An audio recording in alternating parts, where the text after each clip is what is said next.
and welcome to episode 81 of Real Life Ghost Stories. How you do? To kick things off this week, we need to thank our newest Patreon subscribers. Thank you so much. We would like to thank Calvin Sert, Ken Latham, Leanne Bibby, Renee Jones, MK, Ariel, Stephanie Rahan, Erin, Elijah Mata, Lucy Faber, Lottie, Nancy Austin, Jennifer Norgate, Jared Wilbur, Georgina Isaiah, Siobhan Brady. Sloth Loves Chunk. What a name. Goonies. Michelle Clifford. Sorry, I got carried away. Oeder Bird, Erin Mickelson. Lisa Powell, And Abby Hassett. Thank you all so much for being our Patreon subscribers. We love you. We appreciate you so much. And we are keeping going with our theme of promos for the next couple of weeks. And today's promo is not paranormal, but it is the most wholesome thing you will ever hear. So as we are all currently in various stages of lockdown, everyone's looking for new content.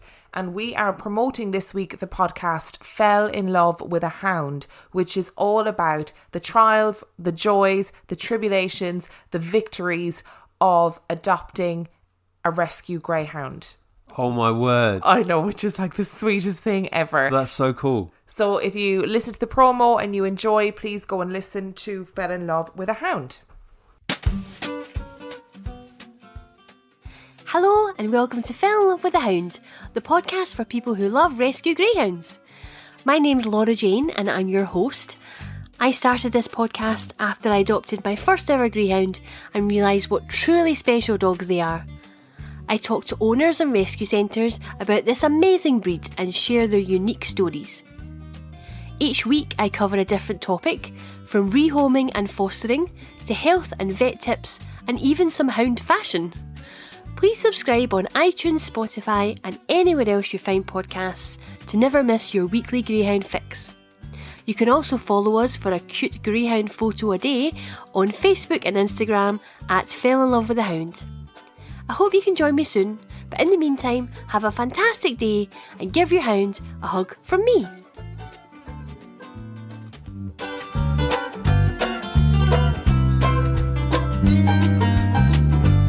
So that was Fell in Love with a Hound. Please go and listen, if only for that gorgeous Scottish accent alone.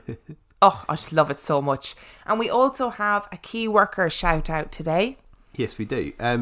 So we've been trying to just give a little shout out to all of our key worker listeners who are doing the tough jobs while the rest of us are locked down. And so we've got a little shout out today for Greta Catherine Tarnow, who is a personal care attendant. So she looks after a little autistic 6-year-old boy. Thank you so much for everything that you are doing. Do, and for just doing those things that make life tick over while the rest of us can't do anything.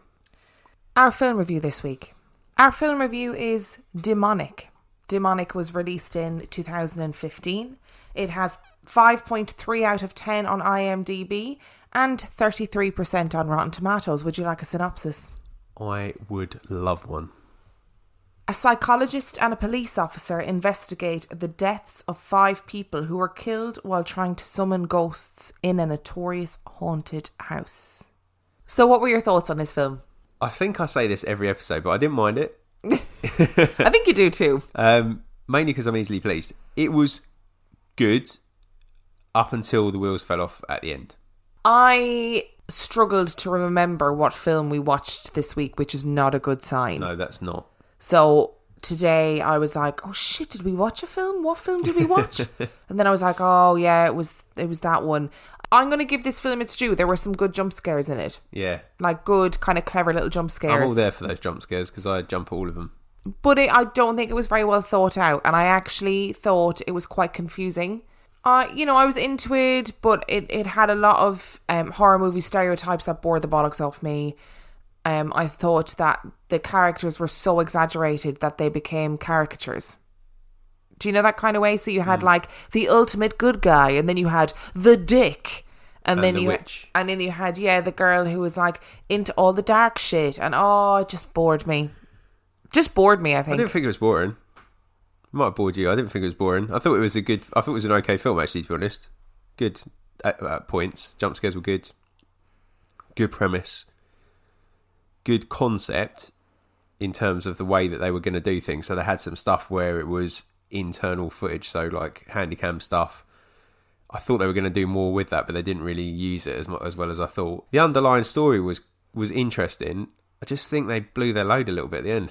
Oh, that's a dodgy little phrase to use. in a not. But they did. I do. I think they got carried away at the end. They did get carried away, and they weren't. It wasn't as structured as it should have been earlier on. So it was a bit of a mess. Yeah, it was. Which in hindsight doesn't sound like a good film, but I thought it was watchable.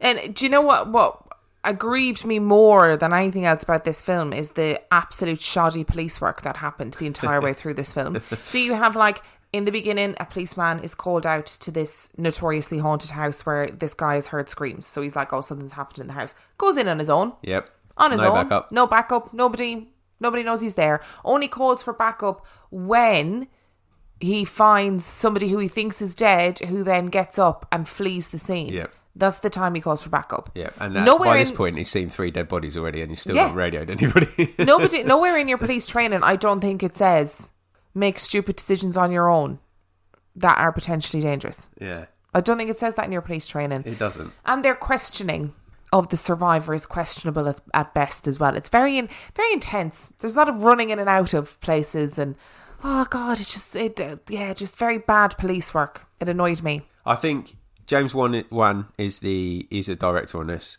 and he has obviously done The Conjuring, Insidious, Saw, massive horror franchises. This wasn't early in his scope of work. This is about midway through. I think it's a 2013 film. 2015 film. There's no excuses for this, I don't think. No, I wonder. Like, there's no named actors in it. Like they are named, but they're not people you know. I think the leading lady is probably the most recognisable, and she's just been I can't understate that. She's had supporting actress nominations in the Golden Globe, so she's probably the most well known person. But I don't recognise her from anything, and the rest are TV actors, and some of them are extras. It's just seems very strange. It had a very small budget. The budget was like 3 million. So it had a really small budget. Did it even live up to a 3 million budget? I don't know that it did. No, but I mean, it's a standard premise, isn't it? A group of 20-year-olds go and check out a haunted house, but there's just a few more links to that haunted house because of the area and the stories that go with it. But then very convoluted. There's no real. There's not really a thorough exploration of all of those links, which makes it very confusing. And I hate films that start at the beginning and work their way back. Yeah. Through flashbacks rather than just starting at the beginning, then going back and working their way back to that point. If it's just a series of flashbacks, I find it quite irritating, but it was alright. It was alright. So what are you going to give it out of 5? 3. I'm also going to give it a 3. So that's a 3. That surprises me because you said it was boring and no good. I did say it had good jump scares though. Okay, that's true. So I'm going to give Demonic 2015 a 3. 3 from both of us. So our story this week. This story is chaotic. I'm just going to put it out there. Now, I don't mean that in a Jeff the Mongoose or Mel's Hole kind of way. Okay, good. So I have spent all week researching this story. Actually has. Literally all week. I'm not going to build it up anymore, but it comes from somebody messaged me on Instagram. I'm really sorry, I don't remember your name. And they said, hey, have you checked out this book? This story is crazy. And actually, I already had bought the book previously, but I'd never read it. So I said, oh, no, this is a perfect time to read this book. And the book is called Paranormal Intruder. It's by a woman called Caroline Mitchell. It is supposed to be a true story. Okay. And it is available at the moment. You know the way Kindle do special offers every so often? It's for free on Kindle at the moment. Amazing. So if you want to know more about this story, I would recommend getting the book. It's free on Kindle. You got nothing to lose. Pick it up. Are you ready? Yeah. No. Well, go for it. It started with a phone call. Caroline, a police officer, was at her desk when her husband Neil called. She was surprised to see his name on the phone screen, as he never called her in work. Caroline, he said, I think the house is haunted. Caroline assumed it was a prank, and when she was radioed to attend an incident, she put the phone down and put the call out of her mind. At the end of her shift, she looked at her phone to see numerous missed calls from her husband and numerous voice messages, which were each more and more panicked. Caroline explained to her partner that something was happening in her home and asked him to meet her there in case there was an intruder or they needed help. He readily agreed, and Caroline left the building to go home. Sitting in the car park was Neil, his best friend, and his mum, all huddled up in his car in the freezing cold. We couldn't stay in the house, he said, and we didn't know where else to go. Caroline was perplexed.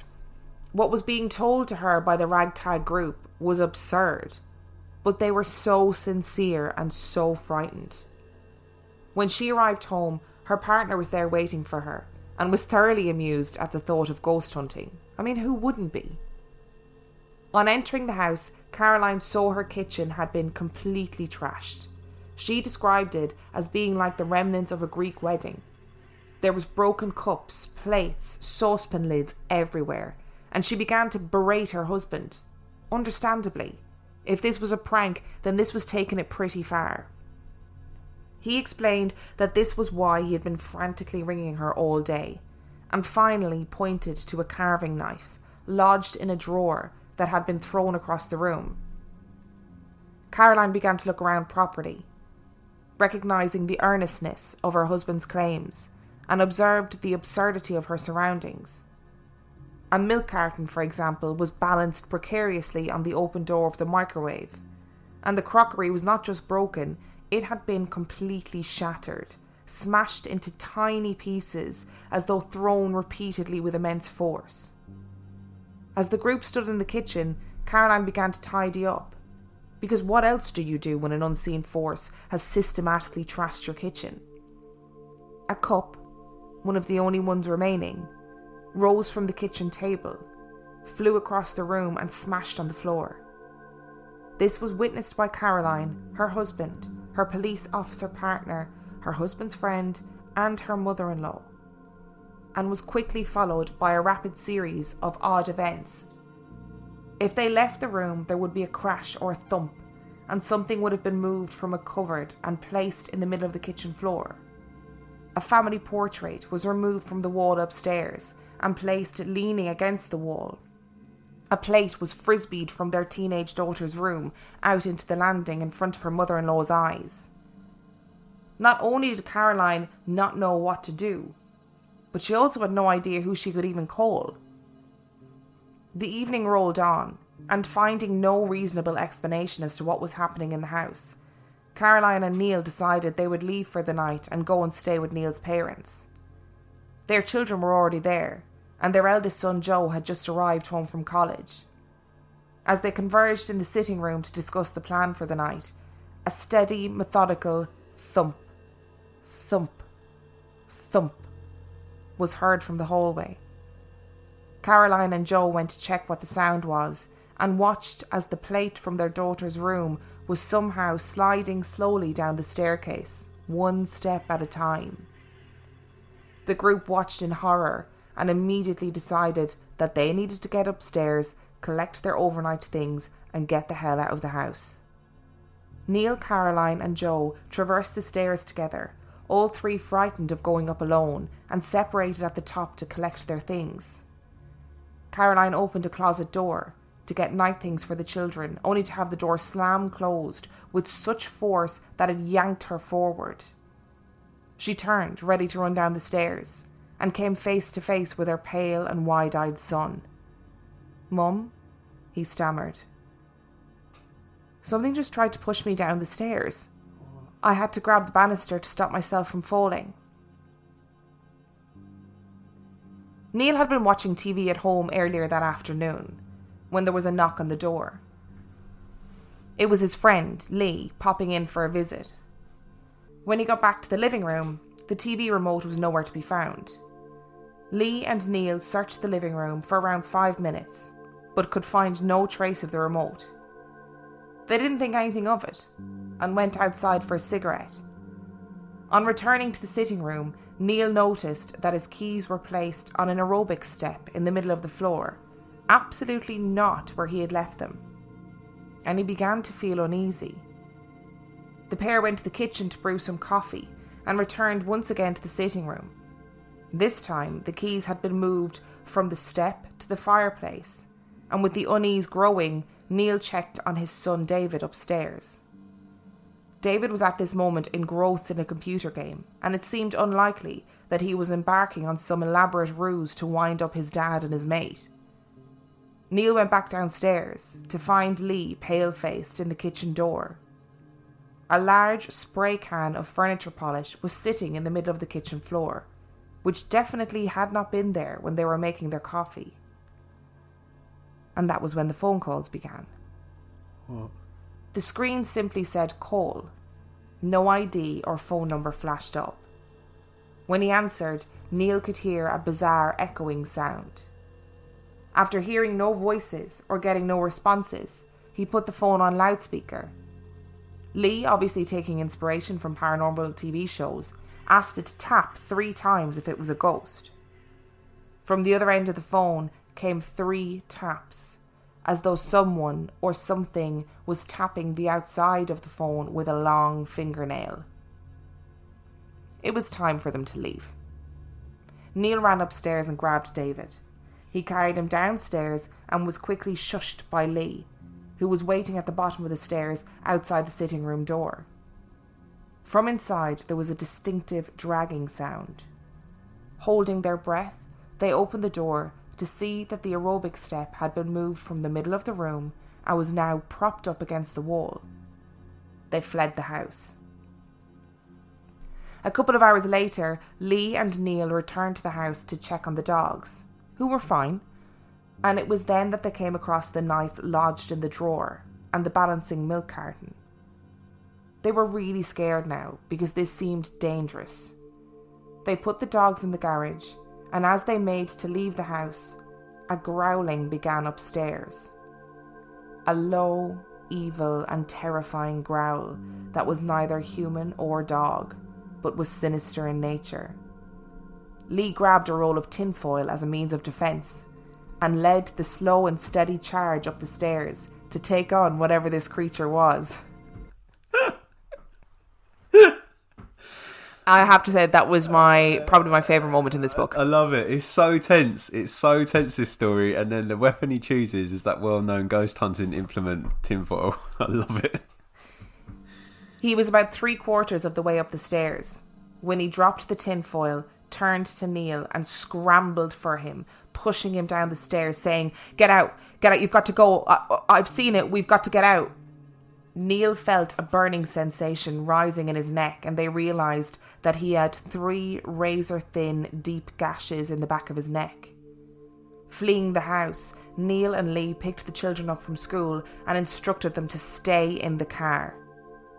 Neil was angry now. There was some sort of intruder in the house, and he was not going to stand for it. He went back to the house, and as he entered the building ready to face whatever evil was waiting for him, his phone began to ring. He answered it, and there it was. The echoing at first, but then a low, steady growl. Definitely not a dog, and definitely not human. He took the children and fled to his mother's. They eventually had to return to the house. They had duties as professionals and as parents, and in the pale light of day, after they had cleaned it up, the house didn't seem so threatening. As they attempted to settle back down into a routine, they also tried not to allow the fear of the entity to take over their lives. They ignored flickering lights and odd bangs and taps. Realistically, if it wasn't for the events of that fateful day, they probably wouldn't even have given events like that a second thought. They still needed help, however. Frequently, they would get a smell of smoke, and upon investigation, they would find that the oven was on and piping hot. Despite turning it off at the power source, it would always find a way to turn back on again, up to 4 times a day. In a house full of children, this was a danger that they were not willing to ignore. So they called in the mediums. And let's just say that the mediums were not the answer to their prayers. One visit provided the information that Neil and Lee had been brothers in their past life, and that the entity was their other brother who had sustained a head injury in war and was therefore prone to angry outbursts. Another group of mediums cited Caroline's father as the cause of the issues, but backtracked when they were informed that Caroline's father was in fact alive and well and living in Ireland. Regardless of the accuracy of the mediums, two things happened. Firstly, they all stated that Neil was the centre of the activity. And secondly, the house calmed down.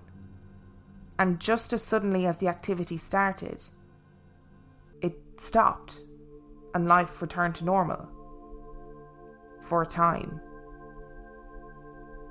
Because the phone calls began again in July. Neil had been plagued with a sense of foreboding, and the house felt as though it was filled with static. One day, while at home with Lee, Neil's phone began ringing, and he was met with a crackling silence on the line. Again and again this happened, as a sense of fear and dread began to grow. Doors began slamming around the house, and the men decided it was time to take the children to their grandparents again. While the doors were slamming, the sound of hailstones pounded the roof of the house.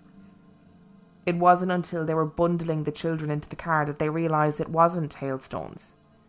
Handfuls of small stones and pebbles seemed to be materialising in mid-air and were being showered over the roof of the house. They got the children to their grandparents, but again, they had to return to the dogs.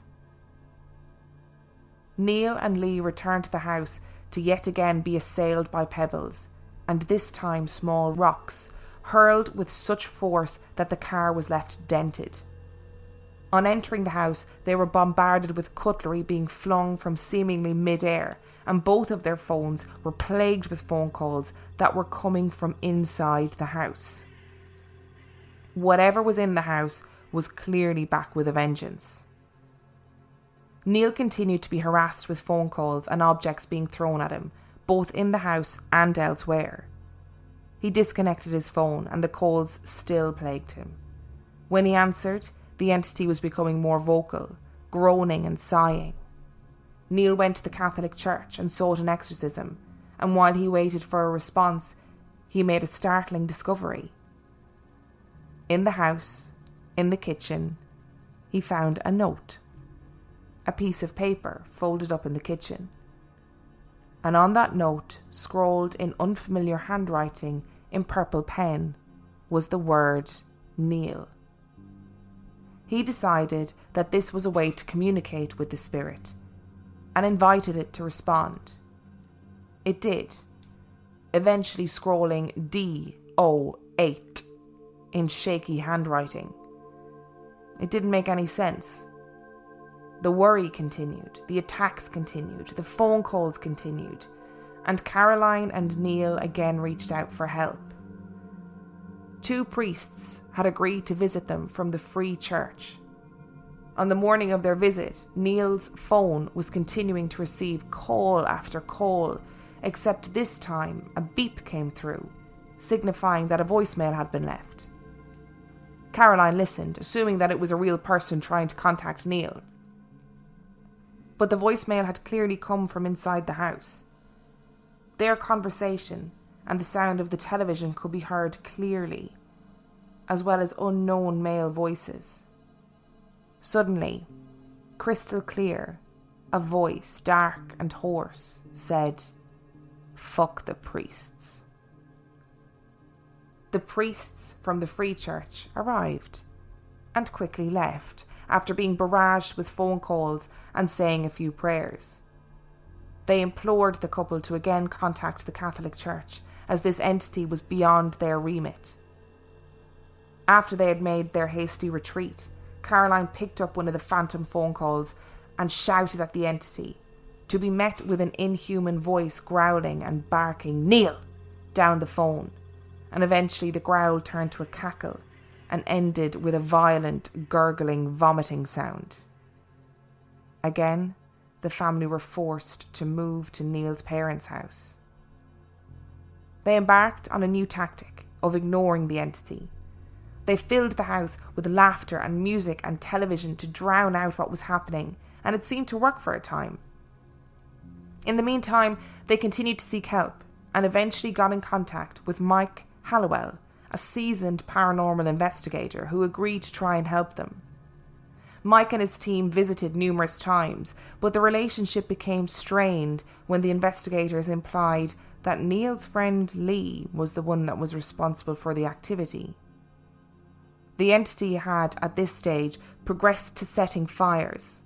The iron would be found on and pressed against items, tea towels left on the toaster, a tree and a bike mysteriously burst into huge flames in the back garden.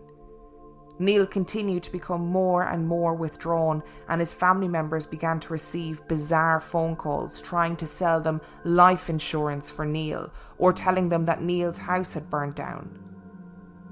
One day Mike called, garbling with excitement. "Do you remember DO8? On the paper, do you remember?" he explained.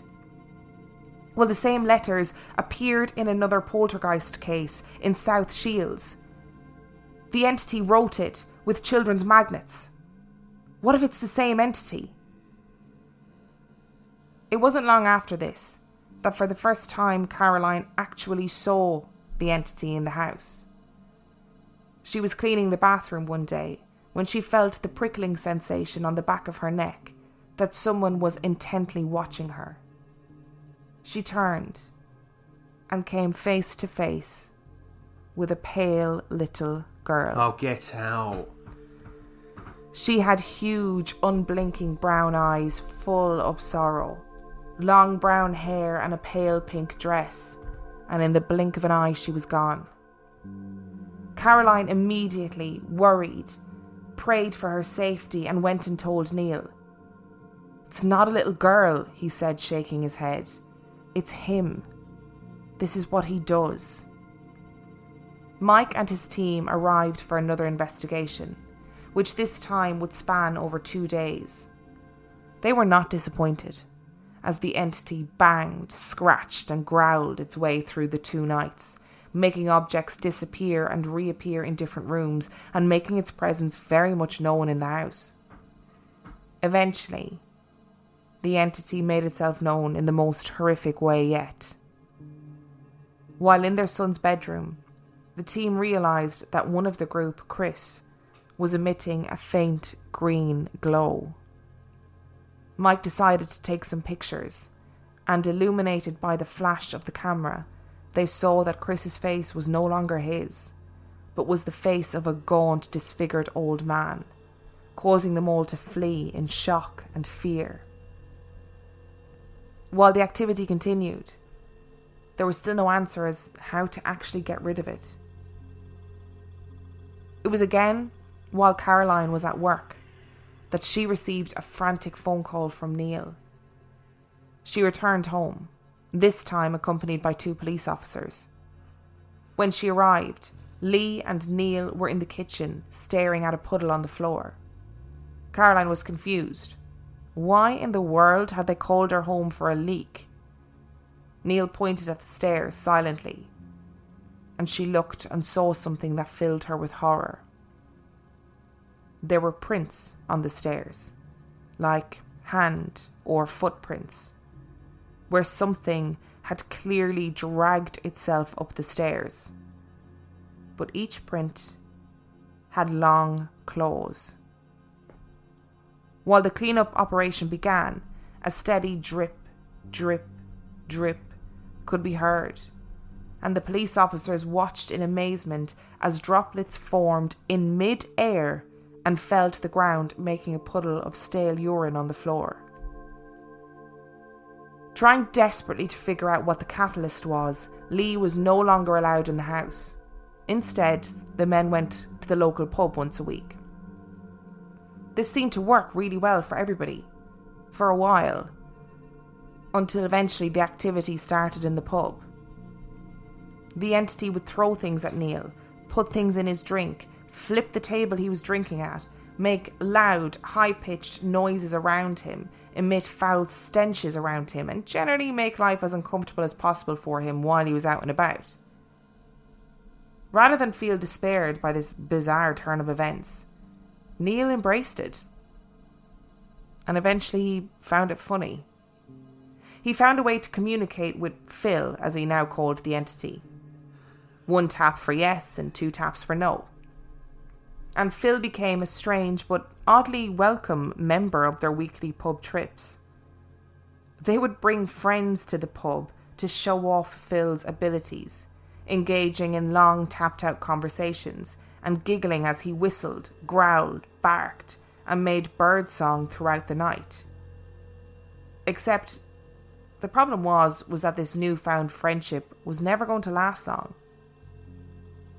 One day, while driving to the pub with his brother and Lee, Neil began to squirm uncomfortably in the passenger seat. He complained of being poked and pinched, and his clothes were visibly being tugged by unseen hands. This escalated until both Neil and Lee were being assailed by invisible punches and scratches and tumbled from the car, flailing their arms as though swatting an invisible swarm of bees. At this point, Neil's brother had seen enough. He brought Neil to the Catholic Church and demanded an exorcism. While speaking to the priest, Phil began banging wildly on the floor and walls. And finally, an exorcism was arranged and carried out by the exorcists of the church. And Phil was quiet. Is that the end? I know, it ended very abruptly in the book as well. Okay, that's very end. That's very blunt. Very abrupt ending. Very end doesn't make sense. No. That's not a nice story. I've got a question for you. Okay. Were you making notes through that story? Yeah, because you always tell me off for not listening. And it's not that I'm not listening. It's just I've got a really short memory. So I thought if I wrote some stuff down, I'd remember what I was talking about. Well, I would like you to tell us what you've got written down. I'm excited. Because that doesn't make sense. I'm also a bit confused by all the different men names. Okay, so got... Neil is the husband. Neil is the husband. Is Carol's husband. Caroline's husband. Lee is Neil's friend. David, who they carried down the stairs, must be one of the children. One of the children, yeah. Mike. Is the paranormal investigator. Ah, that makes more sense. Mike okay. Hallowell is the paranormal investigator. Yeah, there's a lot of names going on in that thing. Yeah, and Phil is the demon. Yeah, I want a little comment on that before we unpack it. Yeah. I feel like if you've got a demon going on in your house, if you're going to name it something, give it a name that makes it sound less powerful. Oh, Phil is a great name. Or Nigel. Yeah, Nigel. Yep. Clive. Get on it. That's what I want the listeners to do this week. Yeah. Write on Facebook, write to us on Instagram, tell us what your demon will be called. Yeah, because I feel like, you know, that trope in all the horror films is about there's power in the name, you know, and knowing the name of the demon. That's one thing, right? There's always like a super scary name anyway. Where it's like Beelzebub so if it's not going to tell you a name, give it a nickname that sort of depowers it a little bit. Howard. Take it to the pub and make a show out of it. I can only imagine like how like humbling that must have been for the demon to just be a monkey essentially in the pub, do this trick, and he's like giving it all his big growling impression. They're all laughing at him and buying another round. There's honestly a whole chapter dedicated to all the piss taking they did out of Phil in the pub. Like there is honestly a whole chapter dedicated to that, and they're all like, "Whoa, lads, go on, Phil." I guess if you subscribe tip the table. If you subscribe to the idea that like demons are like the opposite of God and like Jesus or whatever religion you subscribe to, then I guess, you know, the good side is more powerful than the evil side. So I guess the more you sort of put it in its place, without, you can do the whole Zach Bagan provoke thing, but actually calling it Nigel and laughing and taking at the piss a bit, yeah. I don't know. I'd rather not find out, to be honest. I mean, I'd rather not find out either. Like, I don't need it to test it out to find out. But at least now we know if we get a demon, give it a good name, bring it to the pub, sorted. Yeah. So it sounds like to me that it's fascinated with Neil but attached to Lee. Yes, I wonder about this element of the story. So it does absolutely seem to be all centered around Neil. But it's not Lee tricking him though, is it? Because I did wonder that though. Because in the very beginning, when I was first reading it, so this story was completely new to me. I don't know anything about these people. I wondered about whether this was Neil experiencing some sort of depression, because she talks quite regularly in the book about how he becomes more and more withdrawn, how their marriage suffered, which you can imagine if you're under that kind of stress, it probably would. I mean, it's just saying for a minute, if this was real, if this was a real event that happened, of course you'd be under tremendous stress. But I did wonder if this was centered around Neil having some sort of mental health episode, or that it is about Lee and Neil and Lee's relationship. Because the bit where they're in the car and he Neil is like, because it starts quite like, oh, stop poking me. Oh, it's Phil, stop annoying me. And then it gets more and more frantic. And then after a while, he's like screaming in the car. But then Lee starts as well. And he's like, oh no, it's attacking me too. There was something very Salem witch trials-y about it. What if Lee has such a deep-seated resentment for Neil that he's manifested this thing? I'm sure that's a scientific thing. Yeah, I'm sure you can dislike somebody so much that you can scientifically summon a demon to their house. I mean, we're not talking... to start with, I was like, it sounds like a poltergeist. And then it got very demonic. Yes. I mean, I know it probably didn't get as demonic as quickly in the book, but obviously in your story, because it's a brief... No, it did. Okay. This book starts with the phone call she gets at work. Okay. There is no build-up. The house that they lived in was new. It was a new build. They were the first people to live there. It literally started one day out of the blue with knives being thrown and all that crazy stuff, and then got worse, got progressively crazier very, very quickly. So the growling started on that first day. Yeah, so it's very demonic, and it's got a couple, like, I was writing notes as you went along, and then, I put down about the phone calls. I was like, great, hate that. Yeah, that bit Messing is with technology, gross. rubbish. Then, growling, blah, blah. I don't like the growling too much. And then he swears at the priest, which is a very sort of demon thing, isn't it? Like, we're going to use those swear words, that's what we do, we're cussing them out, blah blah blah. And then he said about starting fires, and I was like, oh great, another ghost that starts fires, just what I love. The only thing that could make this worse would be if there was a little girl or a doll. And then literally as soon as I finished that thought, you went, turned into a little girl, and I was like, oh come on, man. It's almost as if they've listed all the tropes that they've seen in a horror film and then written a book around it. Isn't that crazy? That's almost as if this woman has seen lots of horror films and has included a lot of those tropes. Interestingly, this was written in 2010.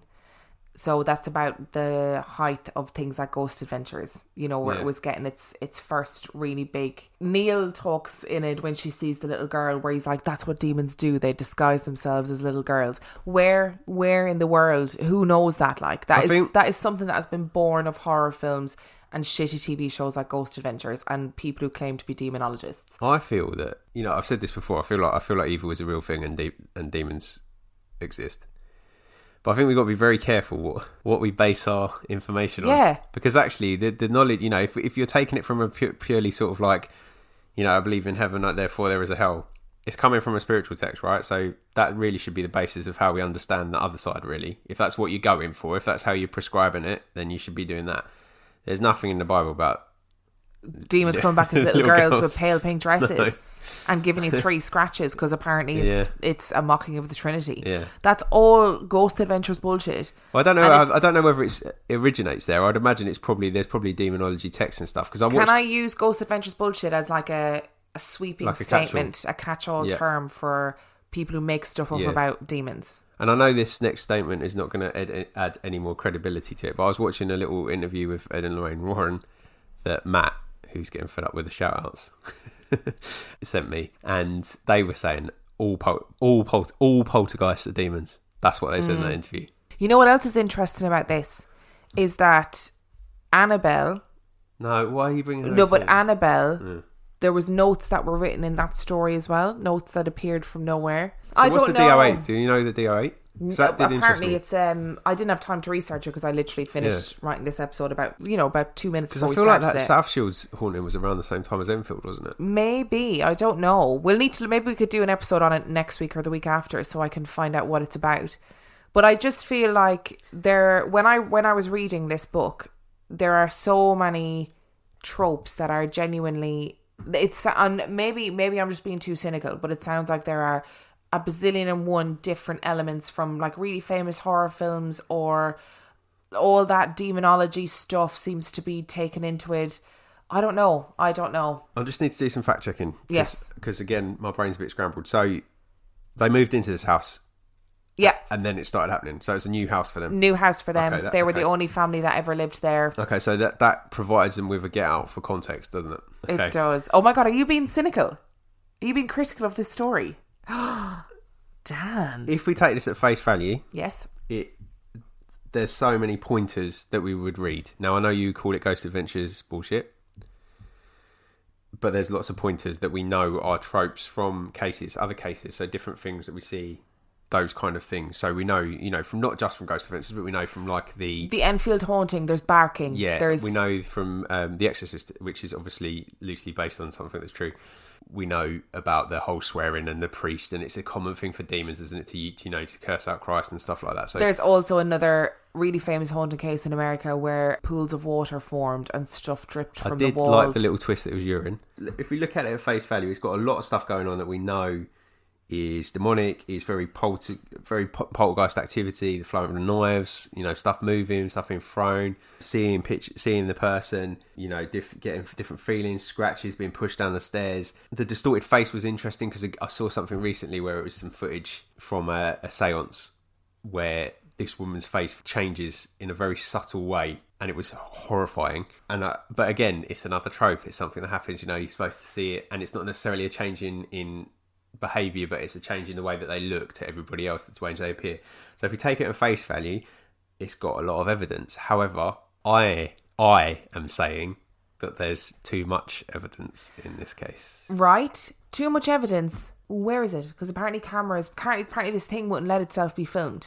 But ever. But there's a picture with a green glow around it, isn't there, and a distorted face? No, because the cameras would never work around him. Oh, no, that in the story. But he was physically glowing green. So the paranormal investigator took photos, and in the flash light, they saw his face change. So there wasn't photographic evidence of his face changing. It was all eyewitness evidence, which is interesting because it is 2010. That's not actually that long ago. So you'd kind of think that there'd be more of I'll whip out my phone and film this.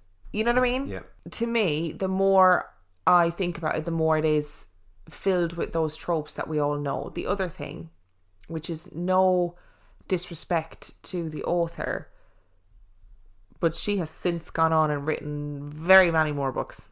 So I did wonder whether this happened and they decided to, or she wrote maybe a more elaborate version. I don't really know. And maybe she wrote it and realised that she loved it and decided to go and write more books. Fine. Fair enough. Yep. So, but I just don't know how I feel about this case. I'd say if that was a very detailed synopsis of the next James Wan movie, you'd be like, oh, yes, I can see that being a movie. I don't think that it was Lee, and I don't think that it was Neil. I think that the story's probably made up. Have we broken you? I think you might have. I'm not taking notes next time. No, don't, because it's, I don't know, it's like Samson cutting his hair. It takes away your power. There's just too much for me, and I do generally believe 99.5% of the stuff you read to me. Generally. Do you know what we're going to do? Because I left out, so imagine the amount I've left out of this as well. Readers, listeners rather, this is free on Amazon Kindle at the moment. I implore you to go and read it. Let us know what you think. How do you feel about it? Do you think this is buff a real paranormal case? Or do you think it's something else? Do you know what ruined it for me? What? It was when I was going through everything and I was like, oh my gosh, it's got the phone, it's got the fire. And then it was the thinking, oh, all this needs now is like a doll or a little girl. And you literally saying little girl for me to go, I don't know. Because if you think about the craziest listener stories that we've heard, not crazy as in made up, but just the, sort of the wildest, all these things that have happened. They're never like this. They're never this much. There's never this much.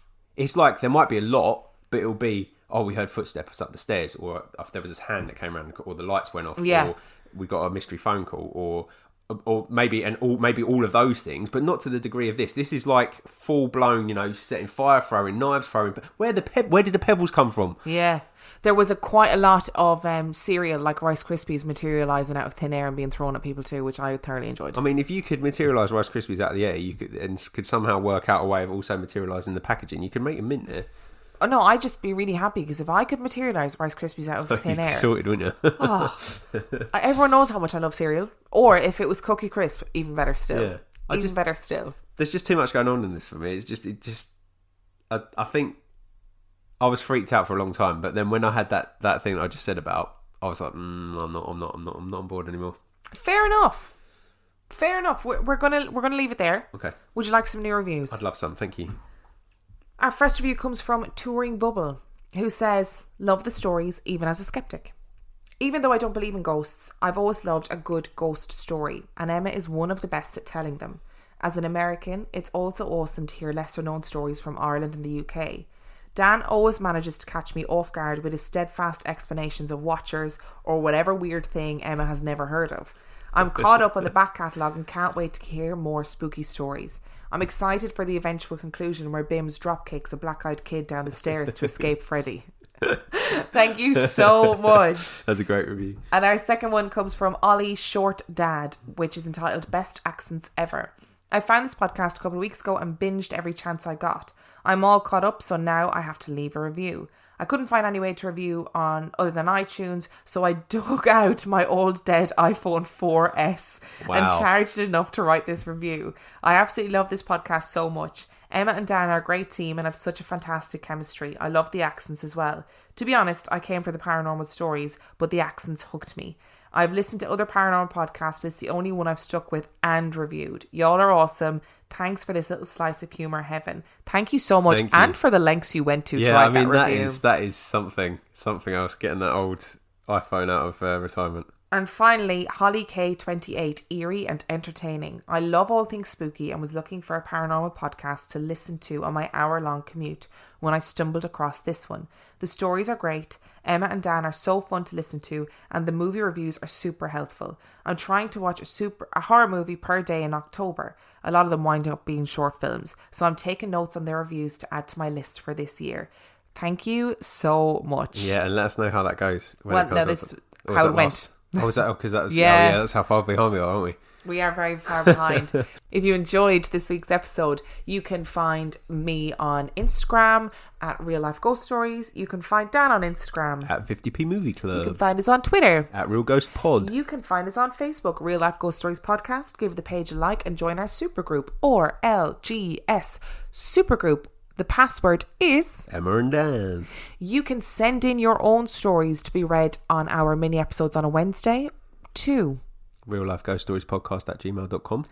You can buy our merch. The link is in the description. You can also support us on Patreon. That is patreon.com/Real Life Ghost Stories. The link is also in the description of this episode, where for $5 a month, you get access to over 50 extra episodes, and for $2 a month, Dan, what do you get? You get access to the full back catalogue. You get access to the full back catalogue of 50p Movie Club, which is a podcast that I used to do with Will and I now do with Dave Keane, and we get a movie each week, normally a really bad movie, from a 50p section in a shop called CEX, and we review it and talk about it and berate it normally. You can follow us on YouTube, subscribe to our YouTube channel. We post videos kind of bi-weekly. And thank you for listening. On that note, we shall see you next week. Bye.